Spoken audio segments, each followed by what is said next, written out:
body, and then in walks the super hot chick. I was checking her out all night.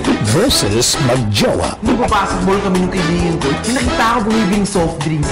Sobrang cheap to. Ano ba? Malaki nga ba ang pagkakaiba? Traveling. We just came from New York. We're always in New York. Cubao. Watch now, Clash of Class, exclusively on www.tv5.com.ph. Mga kwentong higit pa sa kakaiba. Nakakakaba. Mga hindi nakikita ng pangkaraniwang mata. Pero nakatingin sila. Hindi may paliwanag ng karaniwang kalaman. Kaya tayo na paglalaruan. Mga kwento ng kababalaghan. Ibabahagi ni Benji Felipe. Kasindak-sindak. Kasindak-sindak. Tuwing linggo, alas 10 hanggang alas 11 ng gabi. Kung nararamdaman mo lang, dapat bang paniwalaan? Kasindak-sindak. Sa Radyo 5, 92.3 News FM.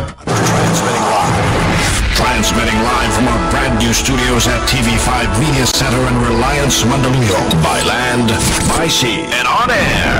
Mula sa pinakabaksyong newsroom sa buong bansa. 25,000 watts. Radyo 5, 92.3 News FM.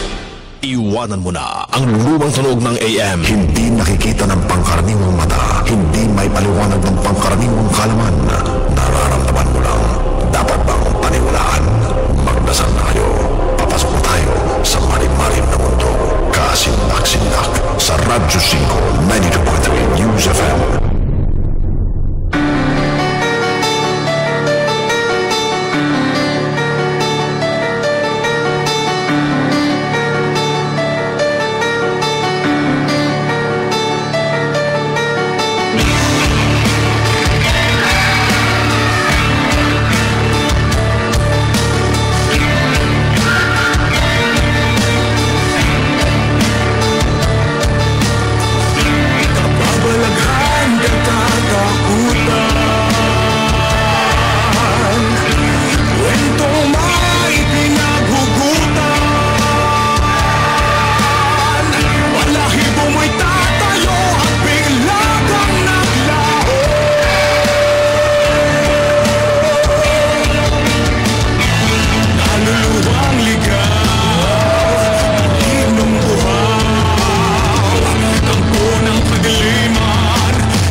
Linggo na naman ang gabi.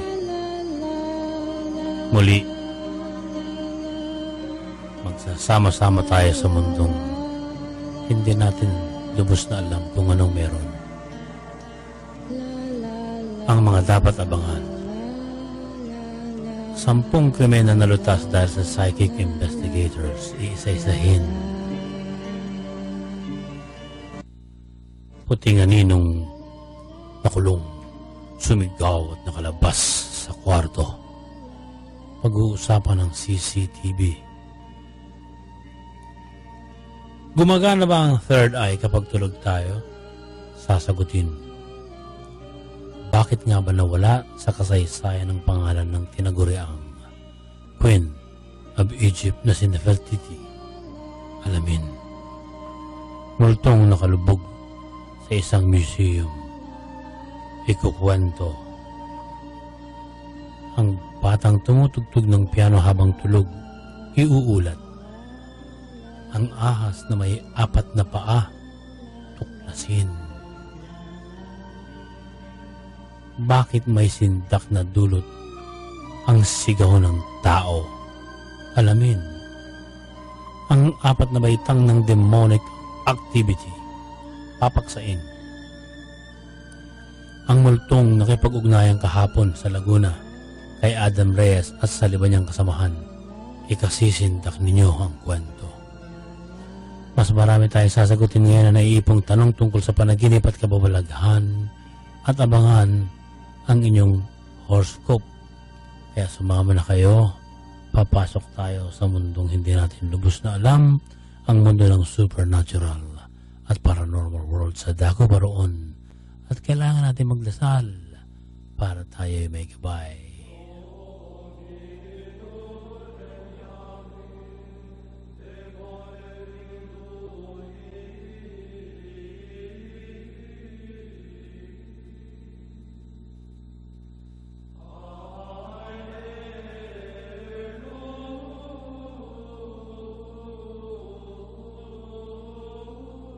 Diyos na dakila, gabayan niyo po kami at ipadama na kayo lang ang pinakamakapangyarihan sa lahat ng may kapangyarihan. Gamitin ninyo ang aming programa palagi sa ikabubuti ng lahat at ikalulugod ninyo. Salamat sa patuloy na pagbibigay ng biyaya sa araw-araw at sa paggabay sa aming lahat, lalo na ang mga nahihintakutan nating mga tagapakinig. Maraming salamat po, Panginoon. Amen.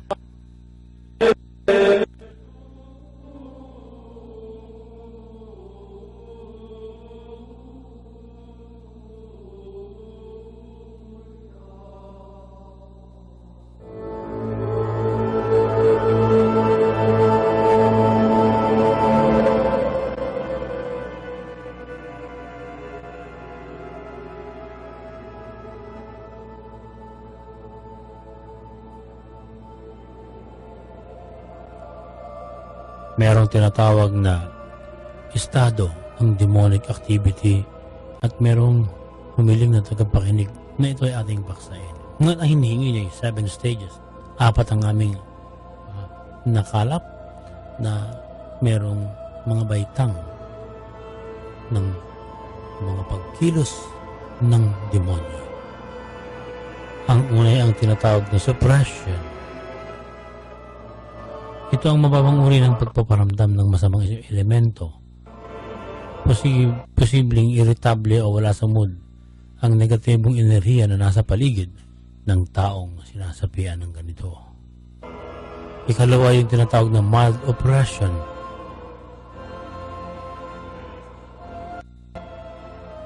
Ito ang uri ng activity na naghahatid ng demonic pressure. Ang mood, emotion, at energy na dinadala ay nasusukat sa pagkimkim ng galit ng sinasaniban. Marahil ang isang individual sa ganitong estado, kontrolado niya pa yung paglaban sa sapi.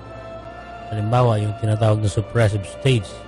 Ang galit ay kayang kontrolin at nagpapakita lamang ng pagkairita. Ang ipinagkaiba nito sa mild depression ay ang galit na bigla-bigla na lang lumilitaw, no? Yung ikatlo, yung severe oppression. Sa pagkakataong ito, ang isang tao ay makikitang nagkakaroon ng pagpupumiglas upang makontrol ang kanyang sarili. Mas intense ito, no? Sa kabila nito, nakararanas naman siya ng pagkalito at kabiguan dahil sa kanyang pakikipaglaban. Dito lumilitaw yung malakalakang pagwawala na parang talagang hindi maipaliwanag na nababaliw. Nagkakaroon siya ng depression kapag inaatake ng espiritu. Nagkakaroon siya ng agam-agam at hindi siya nagtatagumpay na magapi ang sapi. Pero pinipigil niya pa rin magkasala o gumawa ng mali o makapanakit. Ngunit kadalasan ay nabibigo ang taong nasa estado ng severe oppression. Sa pagkakataong ito, nahahalata na rin na parang hindi na siya ang kumukontrol sa kanyang katawan. At ika-4, pinakamaigting ang possession. Ang ika-4 na bahagi ang tinatawag na pagsanib o ang pagsapi. Ito ang estado na naririnig ang ibang boses mula sa tao at ang boses ay umaamin na siya ay ang masamang espiritu nagpapatakbo sa kanyang taong sinasapian. Seryoso ang ganitong kalagayan at kailangan ng sama-samang pagdarasal upang mapalayas ang sumasanib na dyablo.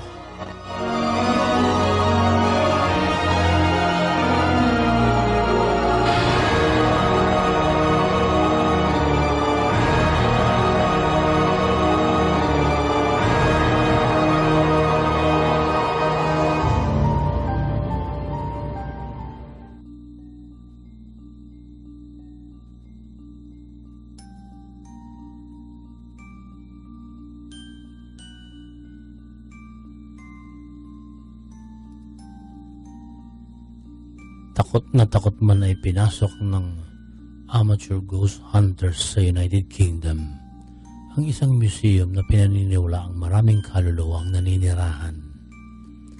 Nag-imbestiga ang grupo sa Turkic Museum ang gusaling itinayo. 14 na dekada na ang nakalilipas. Sa tanda ng establishmento, maraming kwento ang naglipana na may nagpaparamdam ng mga entity sa loob dahil sa mga relic o gamit na luma na nakadisplay. Ang mga nagmamay-ari raw kasi ng mga gamit doon ay namayapa ng ngunit ayaw nilang iwan ang kanilang mga pag-aari. Patuloy silang nagbabantay. Pagkatapos ng investigasyon ng grupo ay sinilip nila isa-isa ang mga larawan na kanilang kinunan sa loob. Nasindak sila ng may isang anino ng babae ang lumabas sa isa sa kanilang mga larawan. Ang anino ng babae nakalubog sa sahig ng museum. Kuha ang larawan mula sa old farmhouse section ng museum kung saan 300 taon na ang tanda ng mga gamit doon. Maraming koleksyon ng mga gamit sa bahay ang nakadisplay sa bahagi kung saan nagpakita ang aninong nakalubog. I-upload namin sa kasindak-sindak page ang picture. Silipin ninyo ang multong nakalubog sa museum.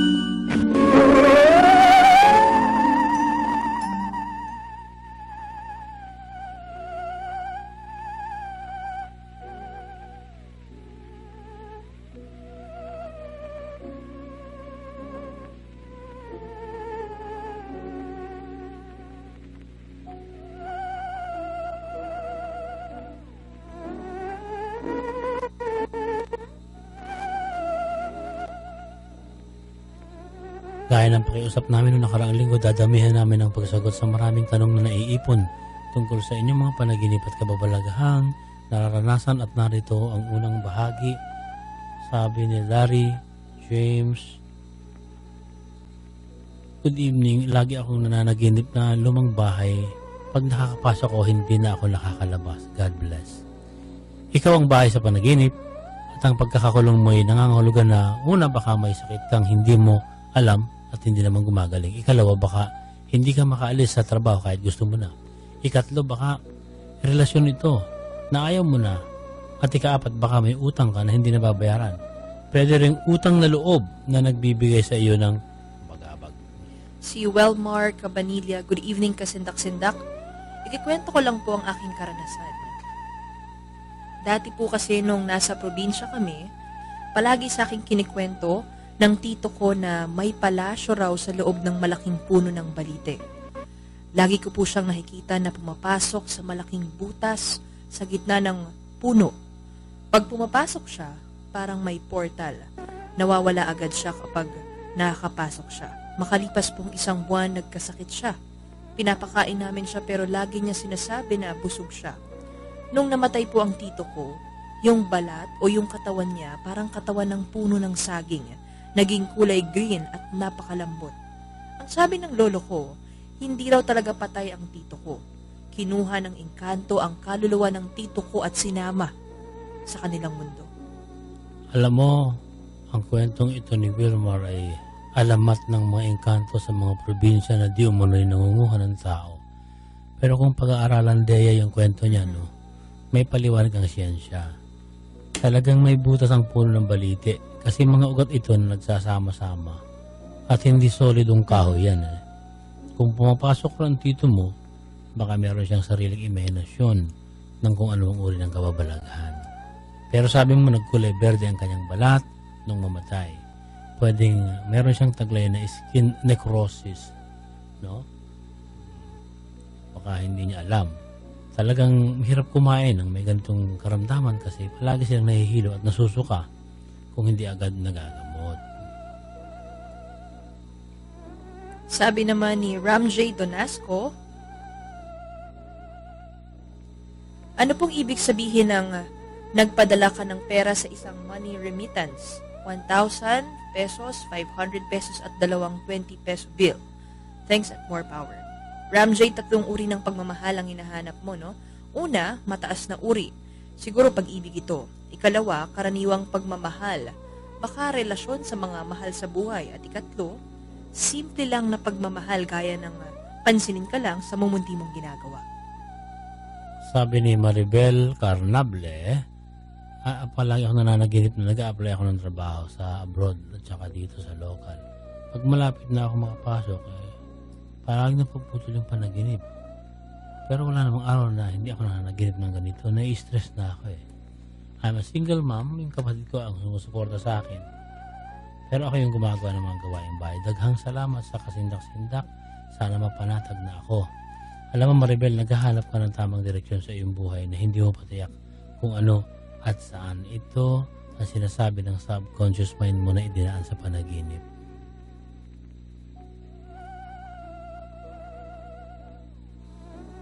Sabi naman ni Mark Cobreros, good evening kasindak-sindak. Ask ko lang po anong ibig sabihin nang napanaginipan ko ang sarili ko na naninigarilyo ng e-cigarette. Salamat at more power.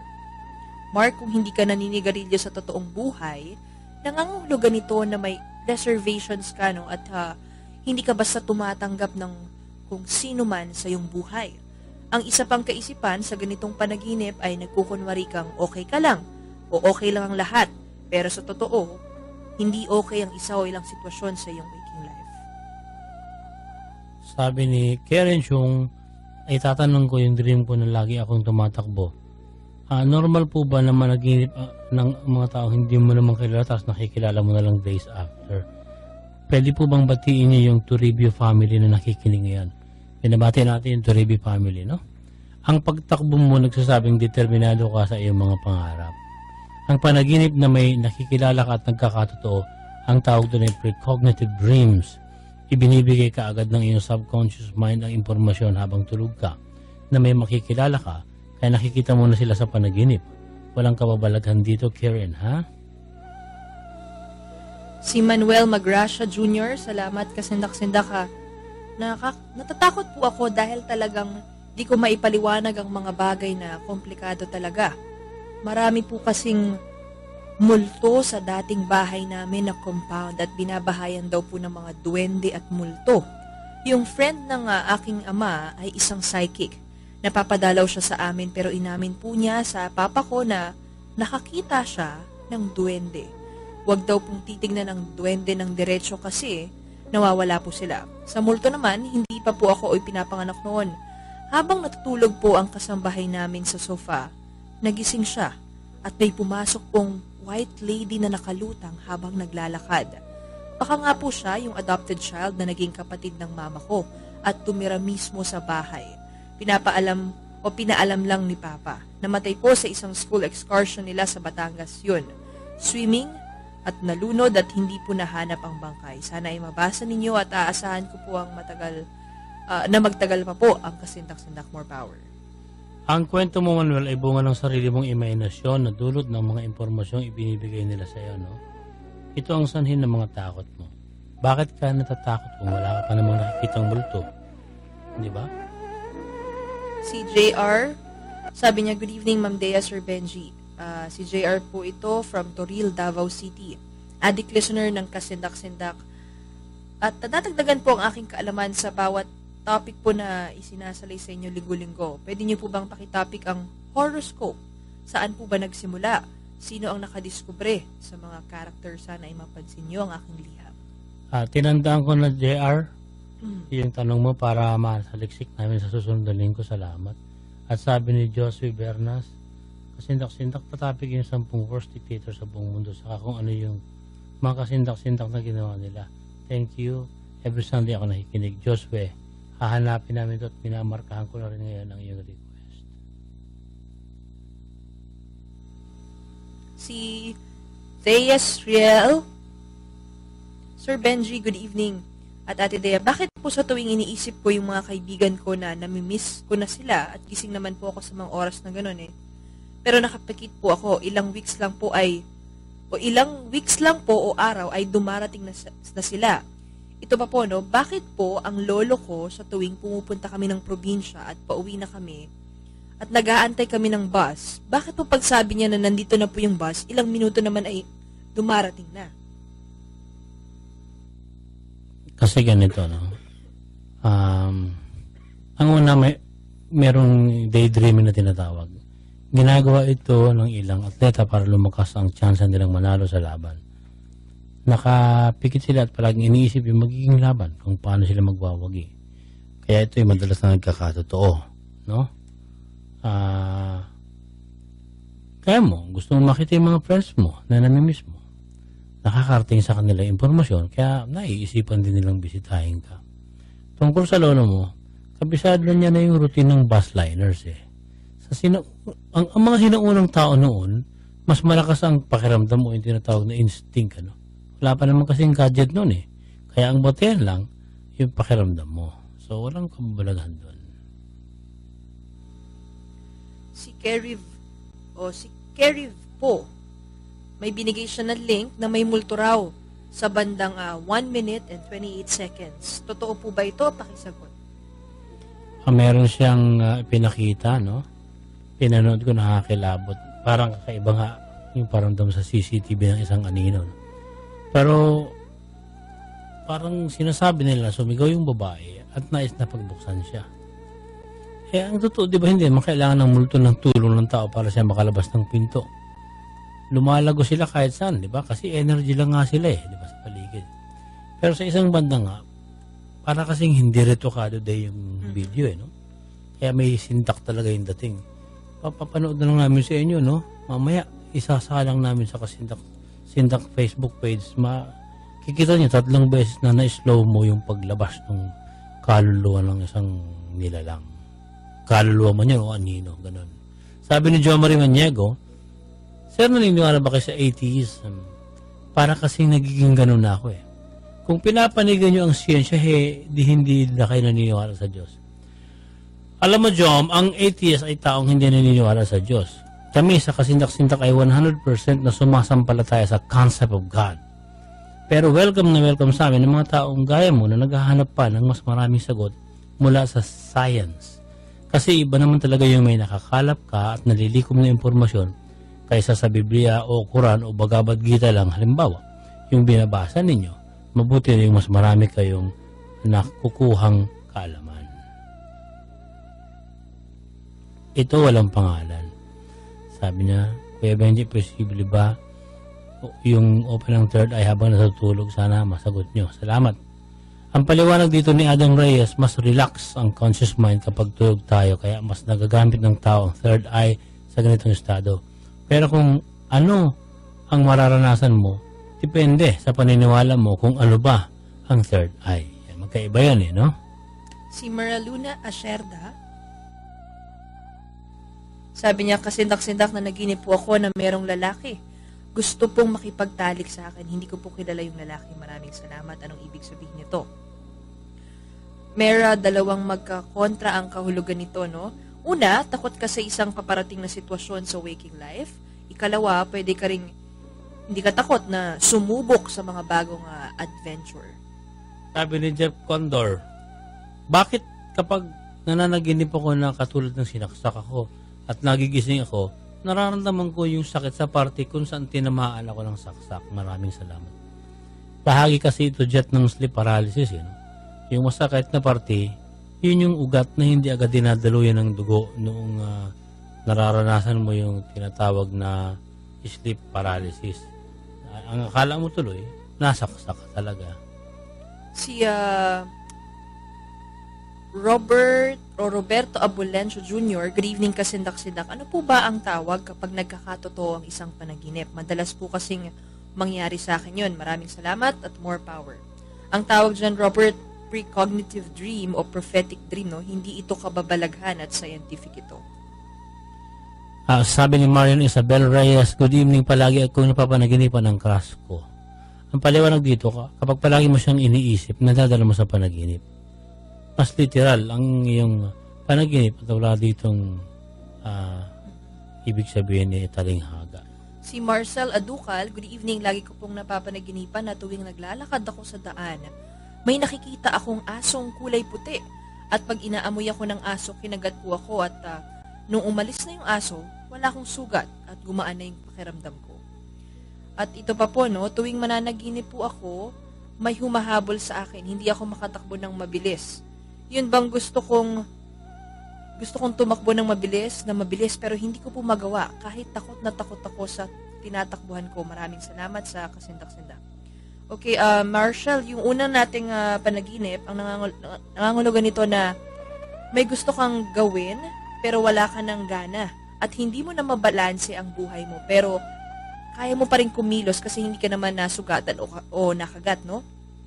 O nasugatan doon sa kagat. Ang ikalawa, may kaugnayan din to kasi hindi ka makatakbo, ibig sabihin kulang ka na sa motivation.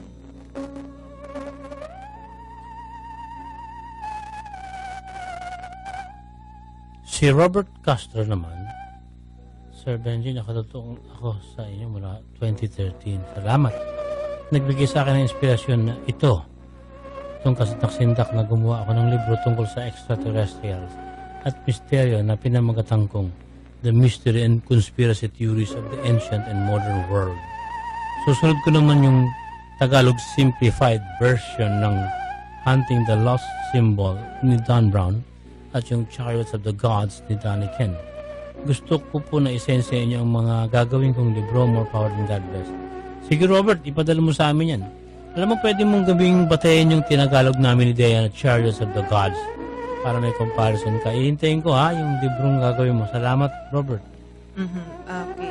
Bago sa pangalawa, susunod na listener, nag-message lang si Sir Adam Engino. Ang sinabi niya dun sa panaginip ni Jet Black Condor, maaari daw na pwede siya magpa-check up ng part ng body dun sa panaginip niya kung saan siya nasaksak. No? Pwede niya ipa-check muna sa doktor kung ano man yun. Thank you. At mamaya may kukwento ako tungkol sa karanasan ni Adam na talagang ikasisindak ninyong lahat. Sabi pa ni Vic Canapa, magandang gabi po. Mula po ng bata po ako, meron na po akong third eye. Pero mas lumala ito noong nag-asawa ako ng taga Cagayan Valley. Dahil first time ko po, umakyat ako sa bundok kasama yung tatay ng asawa ko. Sa kawayan na ginawang harang sa paanan ng bundok, halo-halo pong elemento o lamang lupa ang sumalubong sa akin. Sa bundok nakakita ko ng kapre, isang pulutong ng Hapon na sundalo, mga babaeng ligaw, mga diwatang singliit po ng aking daliri.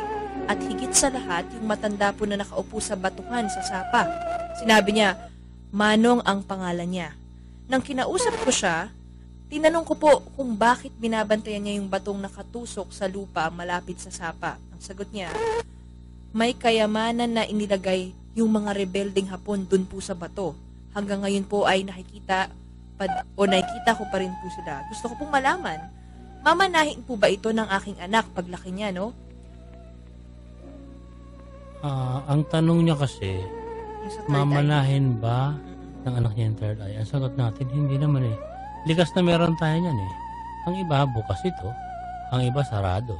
So, basta magmamana kung meron na siya. Hindi ba? Sabi ni Rhea Tapia Ipolog, magandang gabi sa inyong lahat. Tatanong ko kung totoo ba yung kwaya. Sabi ng mama ko, wag daw iiwan sa labas ng bahay ang panty at wag ipapaabutan ng umaga sa labas ang mga panty dahil papasok sa mga panty ang itlog ng kwaya at kapag nasuot ng babae, may posibilidad na mabuntis. May nakasabay daw po ang aking mama sa ospital na nanganganak. Nakita niya na imbis na sanggol ang lumabas, mukha raw octopus na maraming galamay. Sana masagot ninyo, no? Kayo po ba'y dinidisiplina ng ina ninyo sa pamamagitan ng mga kwento? Ito kasi ang madalas na paraan ng mga sinaunang tao, no? Kung hindi naman sila mahilig mamalo ng bata, dinadaan sa takot. Ang tanong ay, totoo ba ang kwaya? At ito ba ay makakabuntis kapag kumapit sa panty ng babae? Ang sagot ay hindi. Pero tama ang inyong ina, no? Bakit ninyo iiwan sa labas ng bahay ang panty na nakasampay? Nakakahiya ito sa lahat ng makakakita at daraan sa bahay niyo. Magiging masama ito para sa inyong reputasyon, kaya sundin niyo ang nanay niyo. Huwag mag-iwan na nakasampay na panty sa labas ng bahay.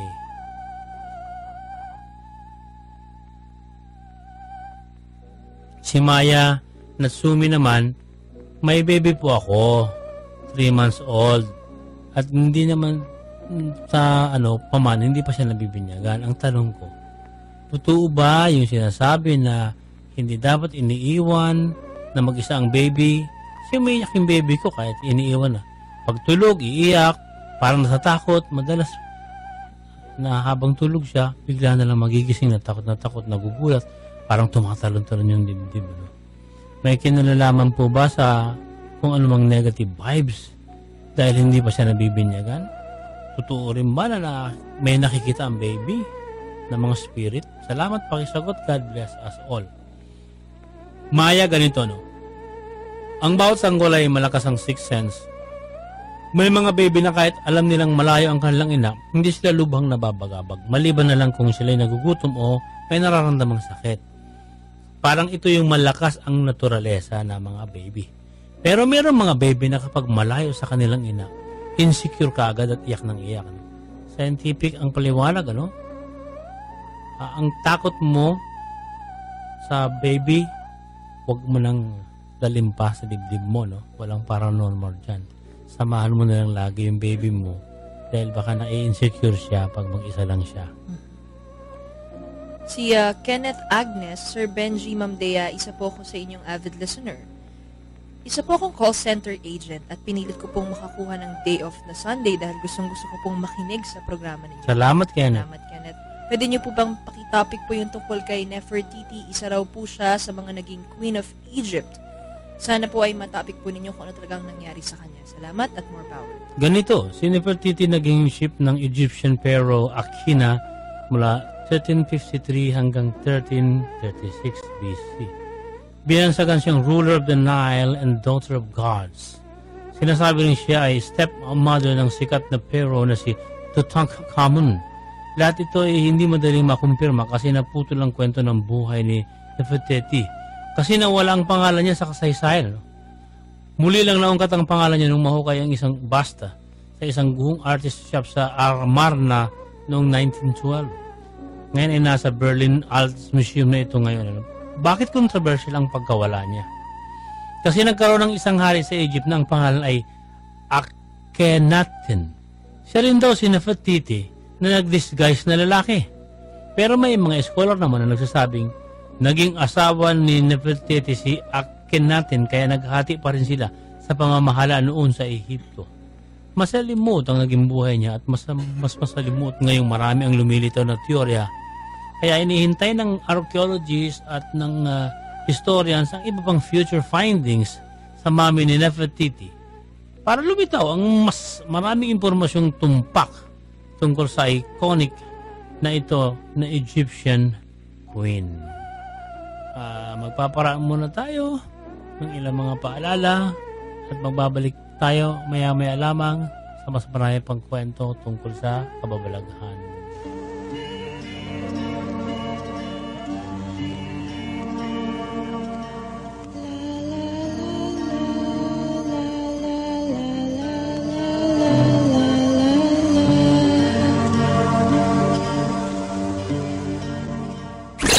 Magbabalik ang paborito mong programa pagkatapos ng ilang paalala dito sa Radyo 5 92.3 News FM. Ang programang ito ay inihatid sa inyo ng MyPhone. Simple lang, My Choice, MyPhone. Like MyPhone on Facebook and visit www.myphone.com.ph.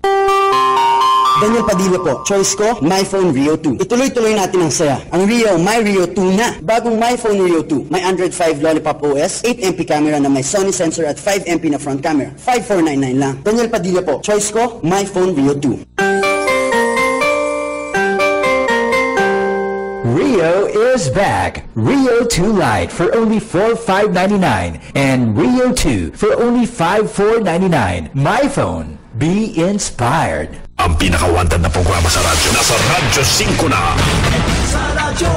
Wanted sa radyo. Si Mr. Action Man, Raffy Tulfo. Kasama ang kakampi na naaapi, Ninya Tadura. Patuloy na tutugisin ang mga halangang kaluluwa sa kapulisan, sa pamahalaan, sa lipunan. Uusigin ang mga walang habas na lumalamag sa batas. Wanted sa radyo. Tatalakayin ang pinakamainit na issue. Hahanapin ang dapat managot. Walang palalampasin, walang sasantuhin, walang aatrasan.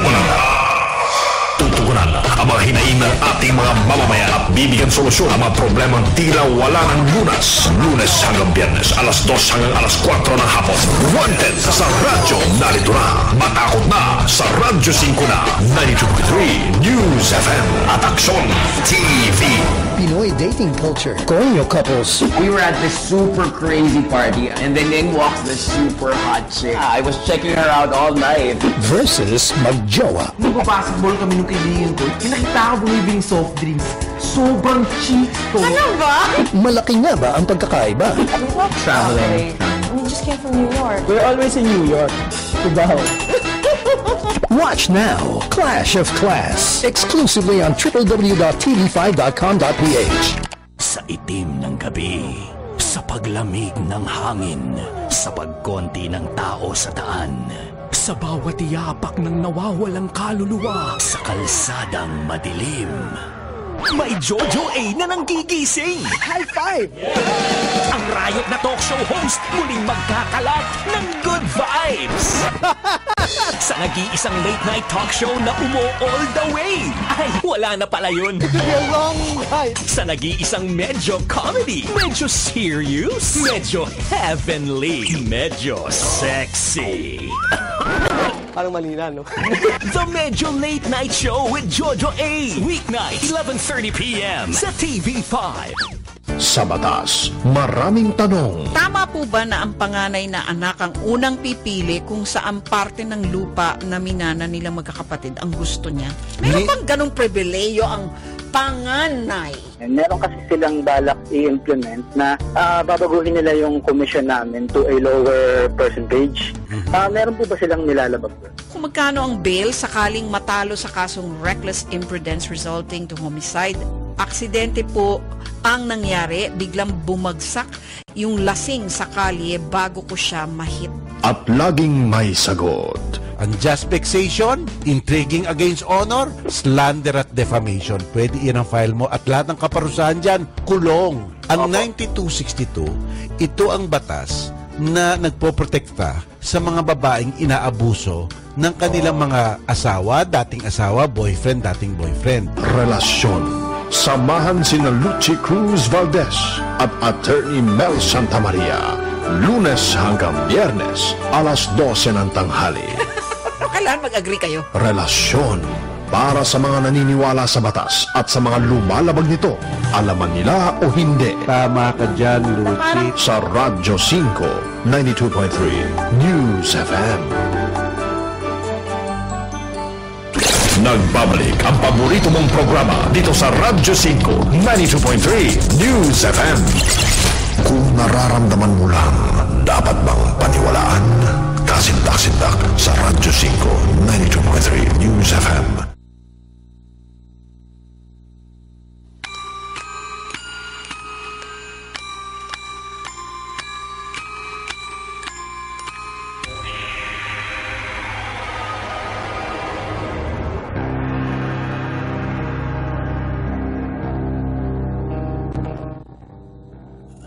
Kung nais nyong magnegosyo sa tamang paraan, lumugar. 448-7953. Ito ang Royal Business Club. Marami ang hindi natakot sumubo, kaya ngayon ay asensado na sila. Huwag kayong matras kung gusto niyong munlad. Mag-log on www.royalbusinessclub.com. May nakikita ba kayong multo? O nararamdamang may sumasanib sa inyong espiritu? Meron ba kayong kahilahilakbot na panaginip? Nakatanaw na ba kayo ng UFO? Iniisip ba ninyong may duwende o maligno sa bahay niyo? I-like ang aming Facebook page. Kasindak at doon, pwede kayo magkwento ng inyong nararanasang kasindak-sindak. Walang iwanan. Sama-sama lang tayo. Pikit mata natin ang araw kayo ng lalim ng naiengkwentro ninyong kasindak-sindak.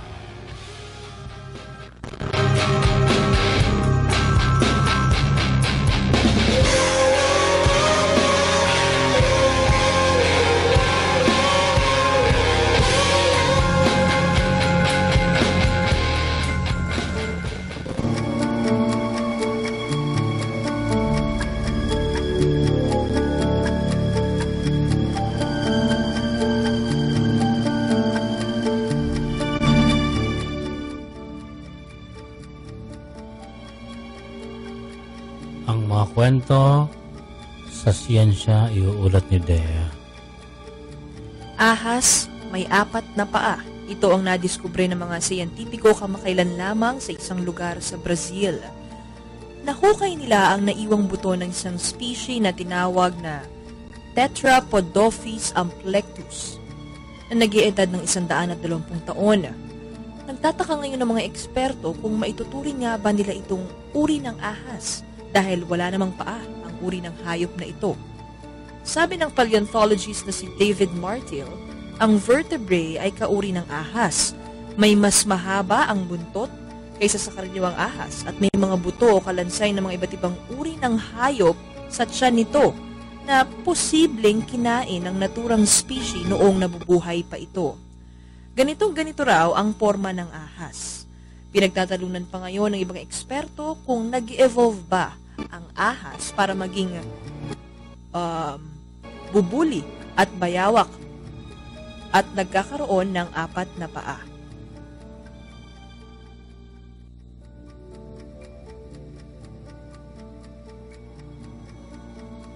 Samantala, isang babae naman sa New Zealand ang pinag-uusapan ngayon sa internet dahil kaya niyang tumugtog ng isang musical instrument habang tulog.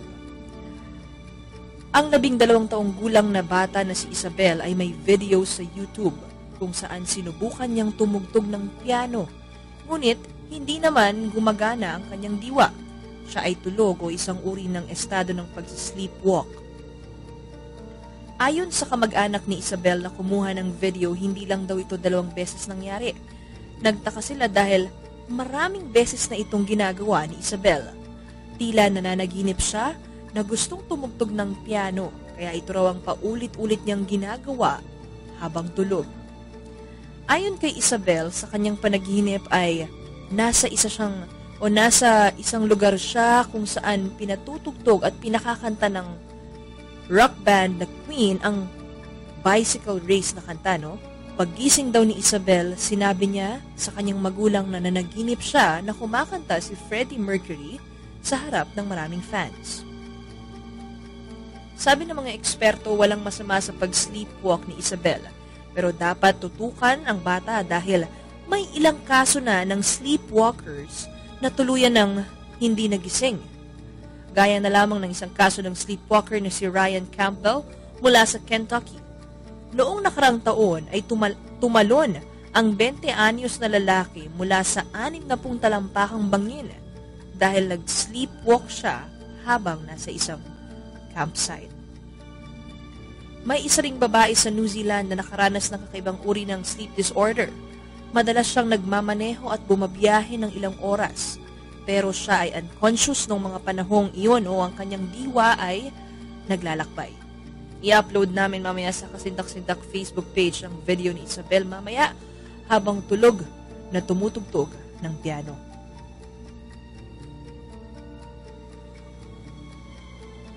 Pilit naman na tinutuklas ng mga siyentipiko ang siyensya sa likod ng pagtili ng tao. Kapag may sumisigaw ay nagdudulot ito ng tagling sindak sa utak ng nakaririnig. May sangkap na gaspang or roughness ang sigaw at ito ang sahog na nagpapaiba sa dating ng boses. Ang ingay sa kalsada na dulot ng busina o sirena ng sasakyan ay kakaiba kumpara sa ingay na dulot ng sigaw, pero wala itong dulot na sindak sa utak. Kaya ang ginawa ng mga researcher na nag-aaral sa sigaw ay dinagdagan ng gaspang ang tono ng sirena at nagdulot ito ng dagliang sindak sa mga nakarinig. Ginawa ang pag-aaral para lubusang maging kapaki-pakinabang ang anumang alarm sound na gagamitin sa alinmang establishmento bilang babala sa mga tao.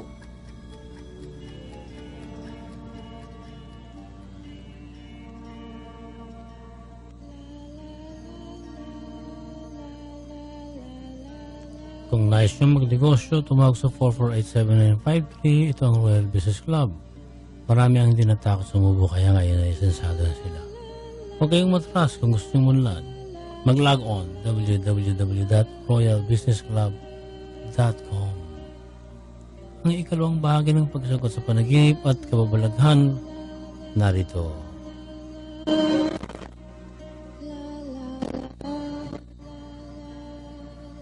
Sabi ni Jefferson Navarro, "Good evening, Sir Benji at Ma'am Dea. Iaas ko lang ang dream ko. Tinubuan ako ng balbas na mahaba at gusto ko raw. Pakibati kami ng tatay ko na si Robert. Linggo-linggo po kami nakikinig at nire-record namin kayo since 2011. Salamat po." Maraming salamat sa inyo sa Navarro family.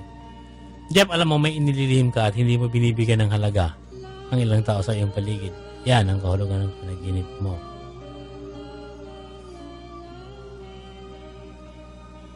Sabi naman ng hindi nagpakilalang listener, "Good evening, Kasindak-Sindak. 2012 pa ako nakikinig sa inyo. Nanaginip kasi ako ng malaking aso na nakatali sa kusina namin. Never pa naman kaming nag-alaga ng aso dati, no? Takot po akong lapitan siya kasi baka kagatin ako. At isa pa pong panaginip ko about sa dalawang pinsan ko na matagal ko nang hindi nakikita. Bakit ko po sila napanaginipan? Hindi ko naman sila iniisip. Maraming salamat." Okay, baka may nagawa kang kasalanan at ikaw ay naparusahan dun sa una mong panaginip. Sa ikalawa naman, ang pinsan mo ay sumisimbolo ng katangian niya na meron ka rin. So, suriin mabuti kung ano ito. Sabi ni J.R. Benito Encinas, "Binabati ko ang pamilya ko sa Las Piñas, ano? Palagi kami nakikinig dito sa Jeddah Kingdom of Saudi Arabia. Maraming salamat sa pamilya Encinas at saka sa pamilya Abenido." Sabi ni Christopher De Feo, "Tatanong ko sino-sino ang mga naglalaro sa NBA na members ng Illuminati. Alam mo, Chris, kung mayroon man, walang aamin kasi secret society nga ito eh. At ang unang tagubilin dyan, ipanatiling lihim ang kanilang samahan para yung kanilang one world order ng mga layunin ay hindi natin basta matutuklasan." Si Christopher... Hindi, may tapos na si Christopher. Okay. Merong... Ito, hindi nagpakilala rin, no, na naginip po ako ng may isang babae na buntis. Tapos, manganganak na po at paglabas po ng baby, ang saya ko. Maya-maya nagising na ako. Anong ibig sabihin nito? Ibig sabihin nito, may mabuti kang kalooban at may mga pagbabago lamang sa iyo.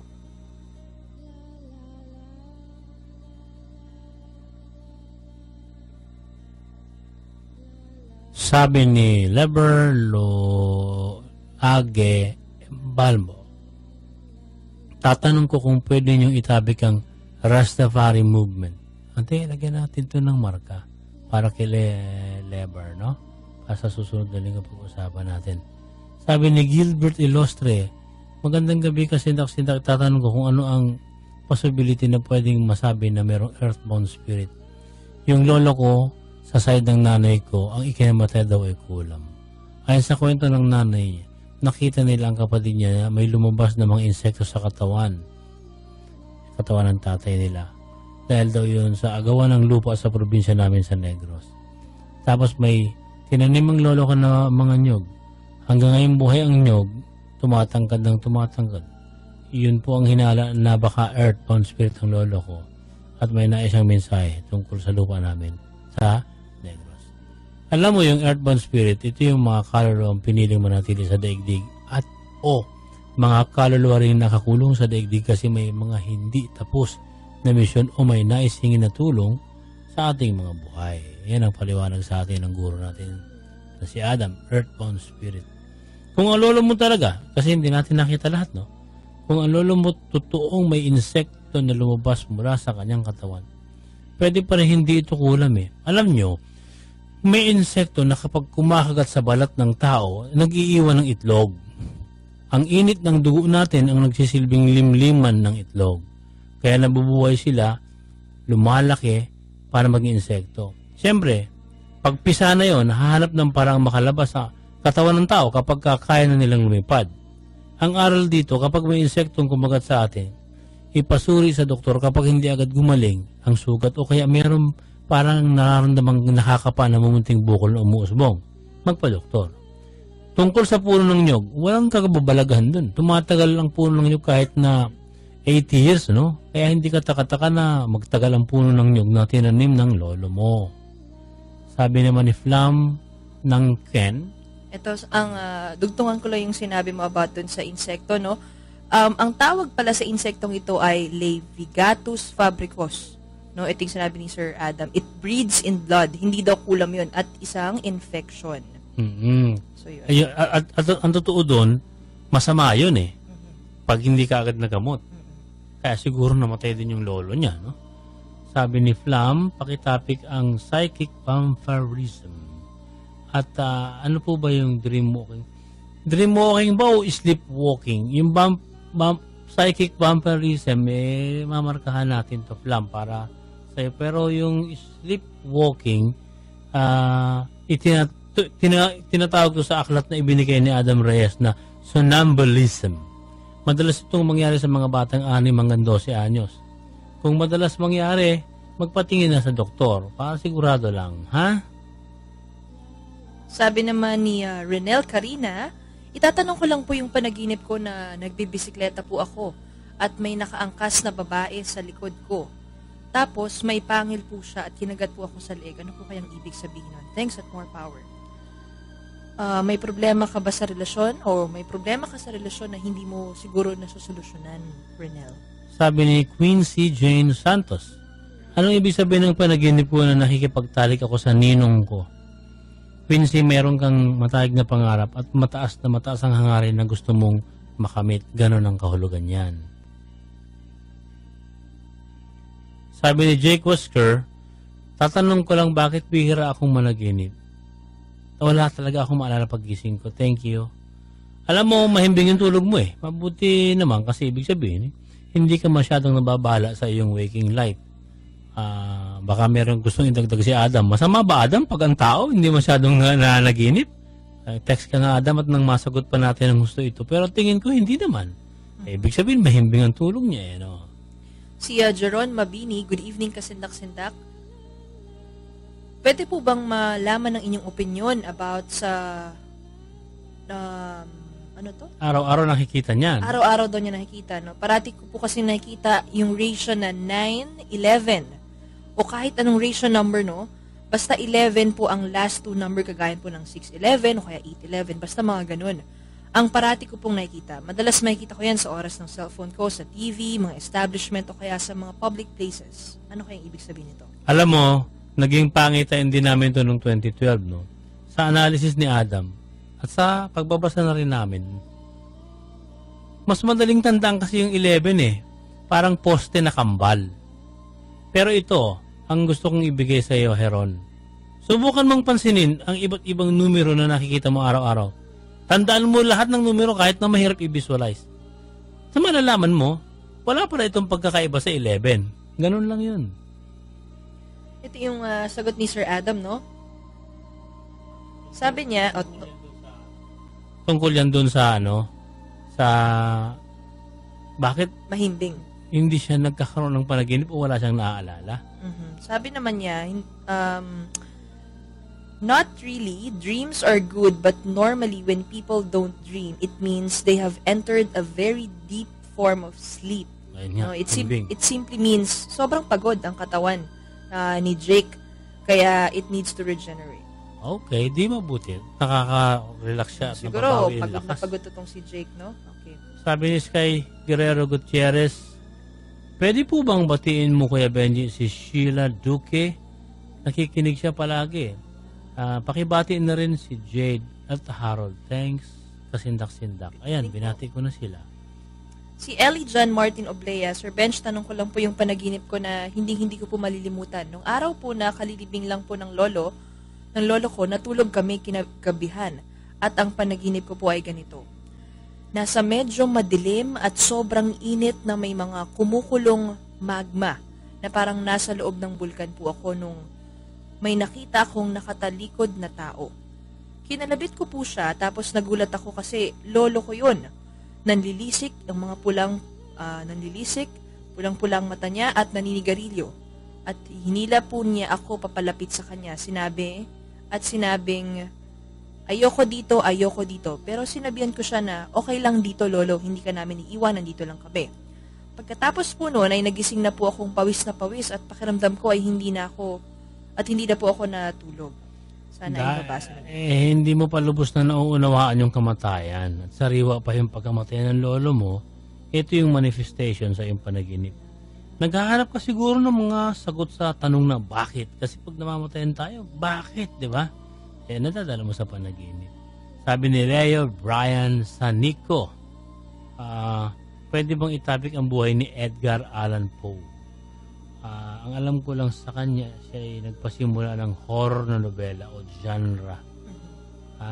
E di ilalagyan natin ito ng Tapos gusto niya rin pag-usapan ang buhay ni Stephen King. Sige, Leo. Minarkahan ko na ang tanong mo at sasaliksikin namin ito sa susunod na pagkakataon. Hindi naman nagpakilala. Sabi niya, kasindak-sindak, totoo po ba ang Gospel of Satan? Ano po ba ang nilalaman ng Gospel of Satan? Ang Satanic Bible, meron, no? Gawa ito ni Alison Crowley na kapag nagtatag ng Church of Satan. Pero may nagsasabi rin ng Satanic Gospel, tinatawag ding Red Dragon. Sabi nga ay, the book is real at itinatago raw ng Catholic Church. Wala pa raw nakakabasa nito kundi sila lamang. Puro ito haka-haka at walang katibayan. Alam mo sa huling pagtalakay natin kung sino si Lucifer.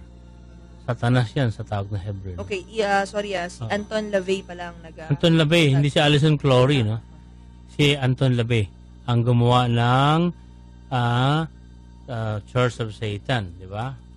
At yung tungkol naman dito sa Lucifer na ito, lumilitaw dun sa ating mga pag-aaral na katang isip lamang siya, no? At saka hindi rin masama. Kasi mismong si Maria Magdalena naging Luciferian, no? Sa isang school of thought, kulto ito ng mga mananampalataya noong unang panahon. Ang Gospel of Satan daw ay isang mythical book ayon yan kay Adam Reyes. So hindi ito nagmula sa Dead Sea Scrolls. Out siya sa bilang. Sabi ni Jason Cagas, good evening, may panaginip yung kapatid ko. Nakulong siya ng mahabang panahon kasama ang kaibigan niya. At sinakay sila sa isang van. Ang akala ng kapatid ko, ita-transfer lang sila. Nakarinig sila ng tawag sa telepono na, tapusin nyo na yan. Huminto ang van, binaba ang mga kasama ko at ang kapatid ko at mga kasama niya. Pinatay sila isa-isa. Nung susunod ng kapatid ko, nagising siya. Buti na lang daw nagising siya. Natatakot siya, no? Panaginip po ito ng kapatid kong si Jude Michael Cagas. Linggo-linggo kami nakikinig sa inyo. Sana mabasa nyo. Alam mo, Jason, may mga bagay ang kapatid mo na hindi mabuti na nagawa at alam niya, no? Kaya nais niya itong mawala sa kanyang isip. Posible rin siya ay pinagtaksilan ng isang kaibigan o kakilala kaya siya ay may lungkot na tinataglay sa ngayon.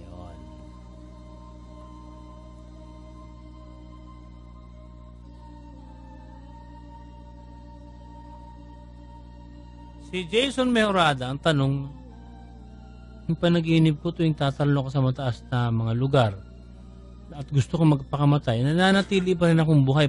Ulit-ulit ko itong napapanaginipan. Thank you and more power. Alam mo, Jason, may mga pangarap ka na ang mga pangamba mo, hindi mo siguro kayang abutin ang pangarap. Be a positive thinker lang. Ha, Jason? Si Joy Vasquez, good evening kasindak-sindak. Tanong ko lang po about sa dream ko.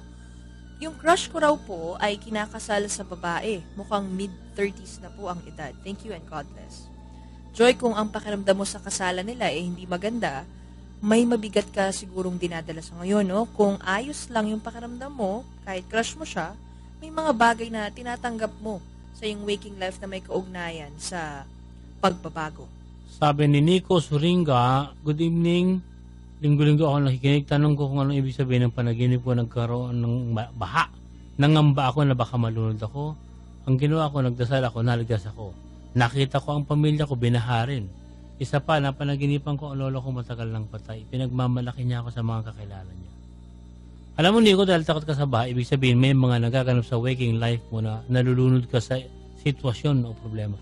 Baka yung problema ay may kaugnayan sa pamilya mo, pag-isipan mo. Ang lolo mo ay sumisimbolo na may mga katangian ka na katulad niya. Pinahahatid ng iyong subconscious mind ito, no? Pwede rin, ito ay mga alaala ng mabubuting samahan ninyo ng iyong lolo. Sabi naman ni Ivy Publico, okay, anong ibig sabihin ng panaginip ko na nanganganak daw po ako at nararamdaman ko po na parang totoo? Dalawang kahulugan nito, Ivy. Una, sinasabi ng iyong subconscious mind na iwan mo na yung immature mong ugali. Ikalawa, baka may bago kang proyektong maganda na dapat talagang simulan na. Sabi ni Heinz Brian Garland, magandang gabi kasindak-sindak. Pakitapik yung Devil's Mountain at yung Diplomat Hotel. Ang Devil's Mountain ay ito rin yung Mount Cristobal, katabi ng Mount Malao sa Dolores, Quezon. Isa sa aming nakalap na kwento ng aming tunguhin ito noon ay ginawang tila kontrabida ang Cristobal kasi mga banal o mga bida ang tingin sa mga nasa Banahaw. May mga kababalaghan, meron din kababalaghan sa Cristobal, kinatatakutan. Siya na lang yung kontrabida. Pero sa pag-aaral ni Adam Reyes, sa Mount Cristobal pala, may mga tanim na nagdudulot ng hallucination, yung pollens ng plants. Kapag nalanghap ng tao, parang nagkakaroon silang kakaibang trip, no? Kaya ang takbo ng utak nag-iiba. At dahil yung orientation nga ng mga nagpupunta ron, may kababalagan, ang resulta, parang may kababalagan. Ha? Pero yun bunga lang ng... Ang tawag dyan sa punong yan, o yung dahon, no? Phospholuminescent tree barks and spores. Yun yung tawag dun sa halaman na nakakapagpakita dun sa mga tao anong kakaibang... Nung inakyat na namin ito, marami yung kwento ng kababalagan. Pero siyempre, wala naman tayong data para makumpirma. Tungkol sa Diplomat Hotel, pinasok namin ito. Sabi ni Adam, nung nagkukwento siya kanina, wala naman din silang nakita. Parang naglaro-laro na nga lang sila dun . Walang anumang palatandaan ng multo, sabi niya, pero nakakatakot yung spiral stairs kasi madulas. Marami ng mga lumot . Nung kami naman nagtungo roon sa hiwalay na pagkakataon, maraming kwento ng katatakutan, pero parang ipinapalagay lang ng iba na ito ay dahil sa maraming namatay sa pagsalakay ng mga Hapon sa World War II kasi meron daw talagang mga pare na nagtago roon at napagpupugutan ng ulo ng mga Hapon. May nagpapabati, sabi niya, pwede bang batiin ang best friend ko na si Lemuel Avalos dito sa Quezon City? God bless sa kasindak-sindak. At sabi ni Elmo Consolacion, pa-request naman, italakay niyo yung sino si Tana at ang Silver Legion. Markahan na natin to Elmo para sa susunod. Pero hindi namin lahat masasabay-sabay ang request niyo. Pasensya na kayo, ha? Si Mark Anthony Agulto, Sir Benji, anong ibig sabihin ng napanaginipan ko po na nakita ko si Jesus Christ? Mark, ibig sabihin, matibay ang iyong katangian at magtatagumpay ka sa bago mong gagawin ngayon. Sabi ni Regine Wagas, kasindak-sindak, ilang buwan na ako nakikinig at dami ko natutunan. Ano ang ibig sabihin ng panaginip ko? May dumapo sa palad ko na paro-paro kulay itim. Yung pakpak niya natanggal. Kung isa kang taong nag-iisip ng bagong direksyon sa buhay mo, sinasabi ng subconscious mind na dapat focus ka muna. Ano ba talaga ang gusto mo bago mo gawin ang unang hakbang? Si Chay Vance Montero. Sabi ni Chay, good evening po. Nakapanaginip ako na umaakyat daw po ako sa bundok. Tapos may bigla pong lalaking sumalubong sa akin na hindi ko po kilala. Sinabi niya sa akin dun sa panaginip na hinihintay na niya po ako. Nahulog po ako at nagising bigla. Thanks at more power. Chay, baka may mga bagay na ipinagagawa sa iyo na kahit natutupad ay hindi mo naman gusto at napipilitan ka lang.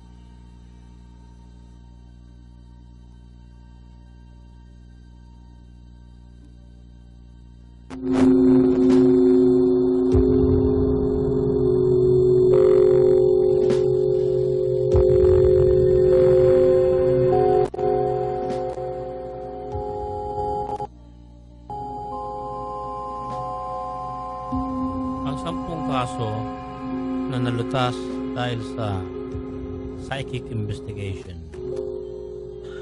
Ang psychic detective ang tumutulong sa investigasyon na may kinalaman sa krimen.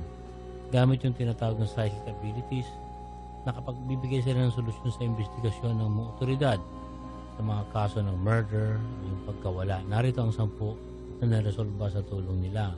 Si Nell Cropsey ay 19 years old nang mawala noong November 21, 1901. Kilala siya sa tawag na The Beautiful Nell dahil sa kulay chestnut ang kanyang buhok, dark blue ang kanyang eyes.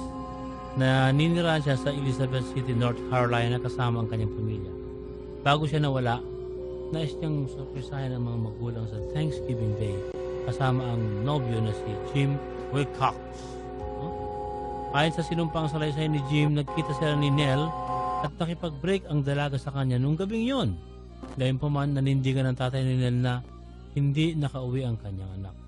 Ayon sa kapatid ni Nell, huli niyang nakita ang ate alas 11 ng gabi bago ito nawala, ngunit hindi na niya ito nakita. Kalaunan, inaresto si Jim dahil iba ang bersyon, ngunit nakalahi din siya pansamantala. Ang psychic na si Nell Newman ang nakapagsabi na pinatay ni Jim ang kanyang nobyo na si Nell. December 6, pinunta ng psychic ang bahay ni Nell at nakita ang chloroform, isang chemical para mawala ng malay ng isang tao. Binalot ni Jim ang nobya gamit ang puting kumot, itinapon sa isang balon. Nang ma-inspeksyon ng balon malapit sa bahay ng biktima, natagpuan ng bangkay. Pero 2 araw makalipas ang Pasko, nakitang palutang-lutang sa ilog ang bangkay ni Nell. May mga pasa at sugat sa ulo ang biktima, indikasyon na may foul play na nangyari. Inaresto muli ang nobyong si Jim at sinentansyahan ng 17 taong pagkakakulong.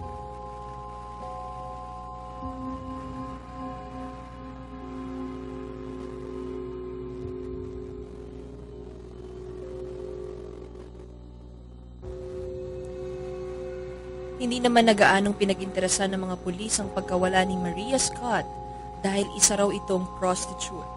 7 buwan ang nakalipas, natagpuan ang naagnas niyang bangkay na may 5 saksak sa katawan. 29 na lalaki ang inimbestigahan ng mga pulis pero ang pangalang Mark Brown ang lumitaw na suspect sa krimen. Nakilala ni Maria Scott si Brown sa isang rehab pero nang hanapin na ng mga otoridad ang suspect, nakatakas na raw ito papuntang Queensland, Australia. 4 na taon ang nakalipas, pinakausapan ni Senior Detective Jeffrey Little ang psychic na si Debbie Malone na tulungan siya sa pagresolba ng kaso. Ayon kay Debbie, namatay raw si Maria Scott sa isang sakahan at tumpak nga. Natagpuan ang bangkay ng biktima noong October 2003. Nahanap din ang panaksak na ginamit sa biktima kahit na ilang taon nang nakalipas matapos mangyari ang krimen. Nakatago ito sa isang drain pipe. Sa tulong din ng psychic na pag-alamang nagpakamatay ang suspect na tumakas at nang makarating nga ito sa Queensland.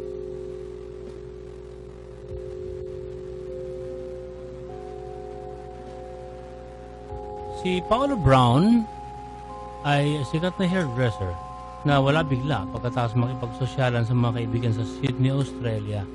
Ang fiancé ng biktima ang huminang tulong sa psychic na si Philip Duran para malaman kung ano ang tunay na nangyari sa pagkawala ni Paolo. Makalipas ang ilang linggo na tagpuan ang bangkay ni Paolo, tinapon sa isang pier. Gumamit ng grid map ang psychic na si Duran.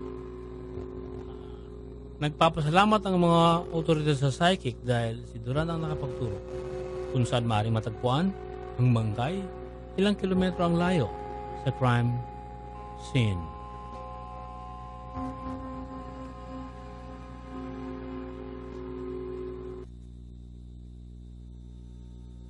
Si Melanie Uribe ay isang nurse at bigla na lang daw hindi pumasok sa ospital. Sa tulong ng clairvoyant na si Etta Smith, sinabi nitong wala sa lugar nang hinahanap ng mga pulis ang bangkay ng biktima. Ayon kay Etta, huling nakita si Melanie malapit sa kanyang bahay. Nakita niya na nakasuot pa ito ng kanyang nurse uniform at nasa isang talahiban bago mawala. Nagsagawa rin ng sariling investigasyon si Etta kasama ang mga anak at pamangkin. Nagtungo siya sa isang dalisdis na puno ng talahib at nakita ang bangkay ni Melanie. Pinagbintangan pa nga ng mga pulis na may kinalaman si Etta sa krimen dahil nakita siya na paalis sa crime scene. Pinakawalan din ng naturang psychic matapos madiskubre ng mga otoridad ang tunay na salarin. Si Penny Serra ay brutal na pinaslang noong July 16, 1973 sa Connecticut, USA. Sa tulong ng psychic na si Pasquarela Tony, nakapagbigay ito ng lead para matukoy kung sino ang gumawa ng krimen. Ayon kay Donnie, ang suspect ay may amoy na may kaugnayan sa krudo, nakasuot ng uniforme na pangmekaniko at letrang E ang nakalagay sa name tag nito.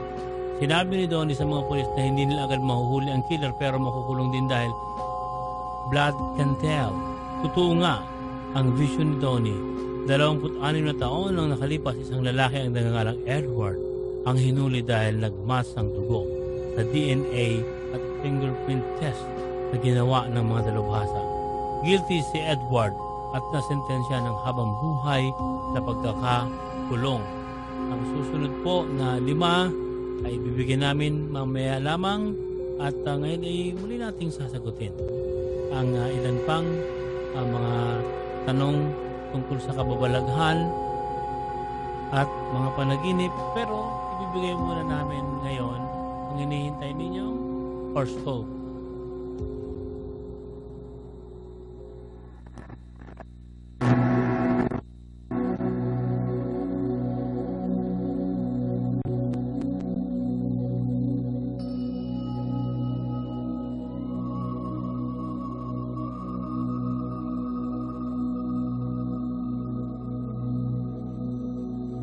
Narito na ang horoscope sa linggong ito para sa Aries, March 21 hanggang April 20. May mga agam-agam na gumugulo sa isipan. Panatilihing maging kalmado at buong isip bago mag-desisyon.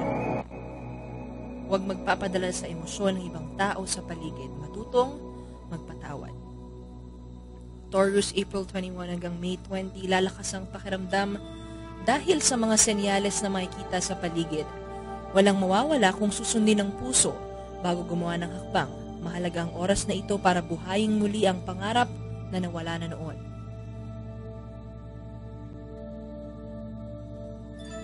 Gemini, May 22 hanggang June 21, hayaang magningning ang malikhaing aspeto ng sarili. May pagkalitong mararamdaman, ngunit huwag nang isipin na kailangan lagyan ng saysay ito. Ikagugulat ang isang pangyayari na hindi inaasahan. Cancer, June 22 hanggang July 22. Walang masama kung magpantasya. Panahon ito upang makapagpahinga. Alisin muna sa isip ang mga bagay na bumabagabag sa iyo ngayon. Maglaan ng oras para makasama ang mga dating kaibigan. Leo, July 23 hanggang August 22. Isang paraan ng malikot na guni-guni upang matakasan ng realidad at tuklasin ang buong pagkatao. Ang pagiging masinop ang magdadala ng swerte sa iyo. Subukan kung hanggang saan ang makakaya at ikagugulat ang resulta. Walang limitasyon ang mangarap. Virgo, August 23 hanggang September 23. Ang paghikayat sa taong magtutulak sa iyo para matupad ang mga nais. Kontrolin ang sarili kung sa tingin mong ito ang nararapat. Tandaan na kapag nakatanggap ng papuri, matuturing tanggapin ang mga paninisi kapag hindi ka nagtagumpay. Libra, September 24 hanggang October 23. Piliin ang sa tingin ng nararapat. Huwag hayaang maging hadlang ang pagdadalawang isip na matupad ang isang bagay na minimithi. Lawakan ang pangarap. Sa ngayon, sundin muna ang agos para hindi mabigo sa plano. Liligaya kung magiging responsable sa gagawing hakbang. Scorpio, October 24 hanggang November 22. Baliwala ang ninanais kung hindi pagkakatiwalaan ng sarili at hindi ito aaksyonan. Mag-isip ng ibang paraan para hindi magpagabag ang kalooban mula sa isang pagtatalo. At ang unang hakbang ay ang maniwala sa sarili at kakayahan. Sagittarius, November 23 hanggang December 21, mas mabuting huwag intindihin ang mga issue sa iyong paligid dahil magbibigay lamang ito ng problema para mag-alala. Karapatan mong mabuhay sa paraang alam mo. Ipakita sa lahat kung sino at ano ka. Capricorn, December 22 hanggang January 20, abot kamay mo na ang iyong mga pangarap. May mga taong tumutulong sa iyo na makuha ang ninanais. Dapat mo lang itong tanggapin ng may positibong pag-uugali at ang mga tao ay masasagot sa iyong pangangailangan. Aquarius, January 21 hanggang February 19. Ito ang panahon upang mangarap para sa ikagiginhawa ng pakiramdam. Isipin kung hanggang saan ang iyong kaya, ang iyong limitasyon lamang ang iyong imahinasyon. Mas dapat alalahanin ang nais makamit at huwag na munang problemahin kung paano ito matutupad. Pisces, February 20 hanggang March 20. Lawakan pa ang pangunawa. May malaking oportunidad ang maaaring magbukas kung saan ikaw ang siyang magiging bida. Tumugtog ng instrumento o makinig sa banda. Ipakita ang iyong pagiging artist at huwag tumigil hanggang sa ito ay makamit. Sa nais po na tingnan ang aming horoscope, buksan ang Sindak-Sindak Facebook page, i-upload namin ito mamaya. At itutuloy natin ang pagsagot sa maraming tanong tungkol sa panaginip at kababalaghan. Sagutin natin ang ilan pa sa mga tanong, kagaya ni Enan Bansil.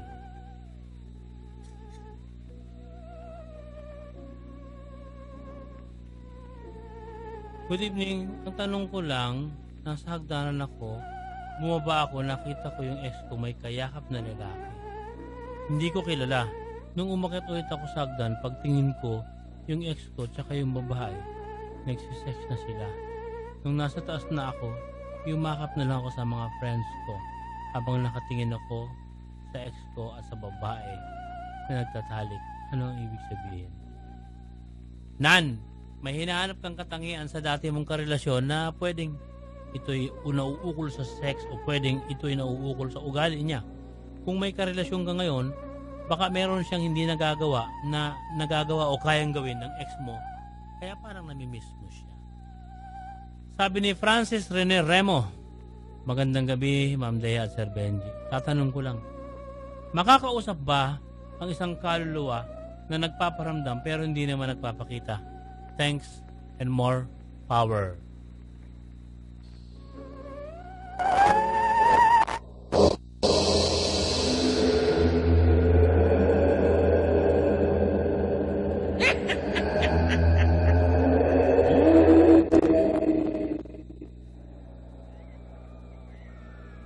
Napakahirap makipag-ugnayan sa isang kaluluwa.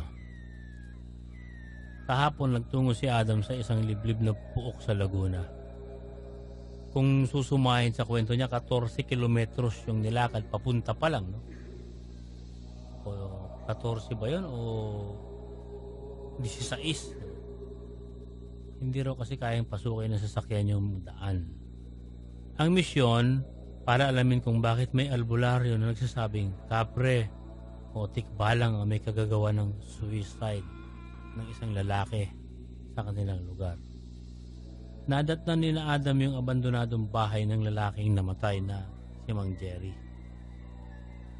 Isa lang ang kasama ni Adam na kasapi ng aming organisasyon na B2 Project, no? Pero may isang cameraman, hindi taga B2. Ang audio man, hindi rin taga B2. Yung producer, kasali sa biyahe na yun, no? Ang tatlong ito, hindi magkakausap kung ano yung agenda basta't kukunan kung ano ang may dokumento ni Adam. Pagpasok nila sa bakuran ng namatay na si Mang Jerry, pinuntahan nila yung bahagi kung saan nagbaril sa ulo ang lalaki kasabay ng pagbigti, no? Hindi naman katakataka, hindi naman imposible. Siguro tinali niya muna yung leeg niya, pagbaril niya, nalaglag yung katawan niya, nabigti pa rin siya. Lahat ng dalang aparato ni na Adam nagbibigay ng indikasyon na merong nagpaparamdam. Pero verbal na sinasabi ni Adam sa mga kasama niya, walang multo. Kasi ayaw niya nga magkaroon ng mindset eh. Ang tanong ni Adam kay Mang Jerry, bakit kayo nagpakamatay? Malakas ang paramdam na til nagsasabing, alam na nila yon. Inulit niya, anong gustong sabihin ni Mang Jerry? Sumagot ito na may kasamang galit. Alam na nila yon. Habang nangyayari pala ito, yung producer naman nila, meron ding parating na salita na parang wala na akong dapat sabihin. Ito ay kasabay nung pag-iimbestiga ni Adam. Wala silang pag-uusap ito. Natakot nga rin yung producer, tumabi ron sa cameraman. Pagkatapos noon, nakiusap si Adam sa audio man, no? Na kung papayag ito, parang siya ay ginamit para ipasok sa loob. At sa kamalayan ng audio man, nakita niya na parang may pabagsak at parang may dugo pero walang kulay. Ganon. So nag-usap-usap silang muli. Pinagtagni-tagni ang mga impormasyon na nakalap. Nakunan pala ng producer yung violenting pagkislot ng energy meter. Nakunan naman ng cameraman na 2 ugoy ang kislot ng kinetic bell. Alam niyo yung kinetic bell ni Adam. Isa itong bote na walang hangin sa loob. Vacuum ito, no? Mayroong nakataling kristal. So, hindi ito kikislot o gagalaw ng kung anumang metal meron sa paligid sapagkat walang magnetic force ito. Kristal at ang tali nito, sinulid, ano? Gumalaw. May nagparamdam na entity. Lahat ito, sabay-sabay nilang naranasan maliban nga sa audio man, no? Kasi hiwalay yung kanyang parang pag-trance. Ang conclusion ni Adam, nagparamdam si Man Jerry kasi wala namang alam sa paranormal investigation yung cameraman. Wala rin alam yung audio man, wala alam yung producer. Wala siyang impluensya kasi kasalukuyan na sabay-sabay nga yung pinadala ng mensahe ng multo eh, no? Kung si Adam ang nakarinig ng mensahe at siya lang mag-isa, magdududa siya sa kanyang sarili, baka isipin guni-guni. Mahirap to itong ipaliwanag. Kung producer lang yung nakarinig ng mensahe, baka rin sabihin guni-guni niya lang. Kung yung kumislot siguro yung energy meter na yun lang talaga ang manifestation, baka may altercation naman ng mga magnetic force sa paligid, hindi rin mapapaliwanag, no? Pero sabay-sabay silang lahat na wala namang pag-uusap, walang biases. Ibig sabihin, mayroong iisang entity na nagpahatid ng mensahe. So, sa presinto nga, sa investigasyon, lumitaw na may nag-suicide, nagbarel, nagpakamatay. Pero bago nagpakamatay si Mang Jerry, binali yung kanyang cellphone. Sa analysis ni Adam, matindi ang galit mo para mabali mo yung cellphone. Iniuog na ni Adam yung pagbali sa cellphone doon sa sinabi ng multo na alam na nila yun. Nakita ng audio man na parang dugo, no? Parang wala mang kulay, blanco ang lahat.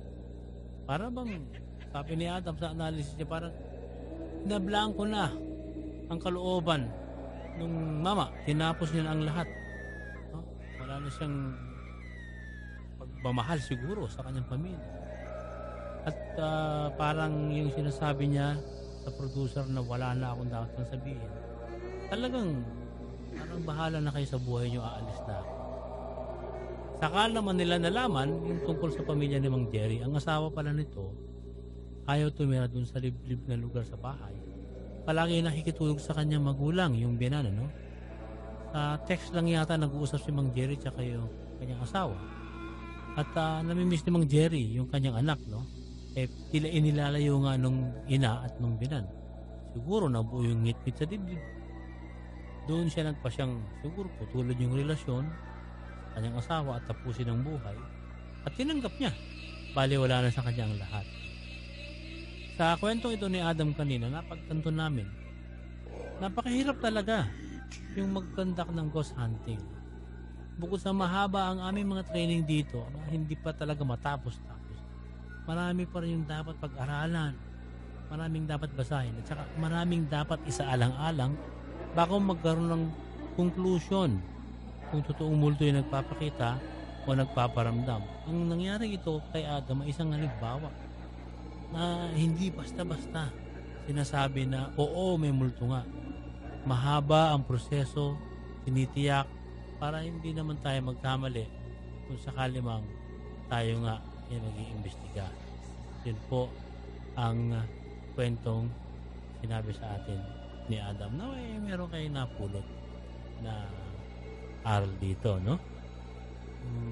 Marami pa kaming gustong ikwento sa inyo at marami pa kaming gustong sagutin na tanong tungkol sa panaginip at kababalaghan, pero lalampas na naman po tayo sa oras at pasensya na kayo kung nabibiting kayo masyado sa mga pinadala ninyong mga tanong sa amin na hindi kaagad namin nasasagot, pero pinapangako ko po na sa susunod na pagkakataon ay sasagutin pa namin lahat ito para matapos at napakahaba talaga.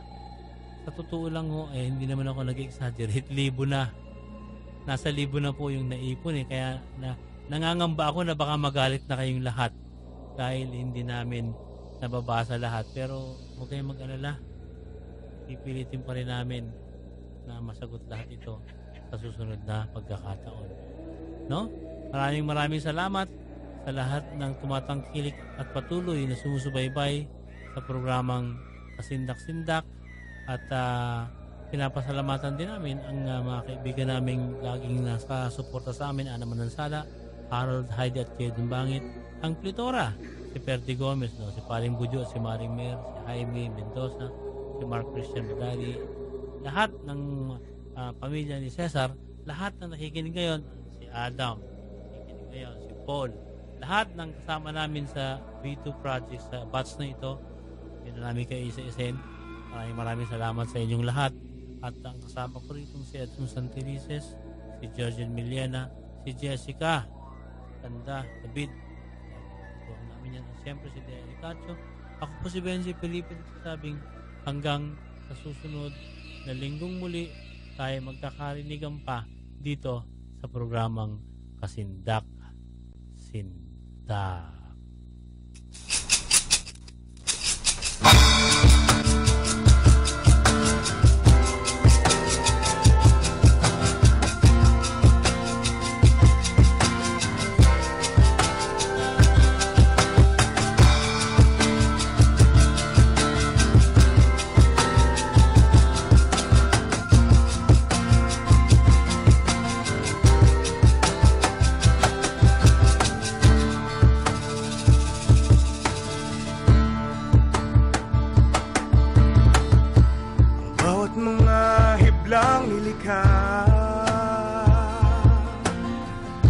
Bigan at batuhang isang mala, nakalawakan ng kumakarga, umiinog dumuduyan na kay gara. Ang sariwang simoy ng hangin, nahatid ng Panginoon, ginhawang kay sarap na sapin, biyayang kay lusog sa atin. Nakikilapat tayo sa ganda, na ang gulong may halong panganib, sumisingaw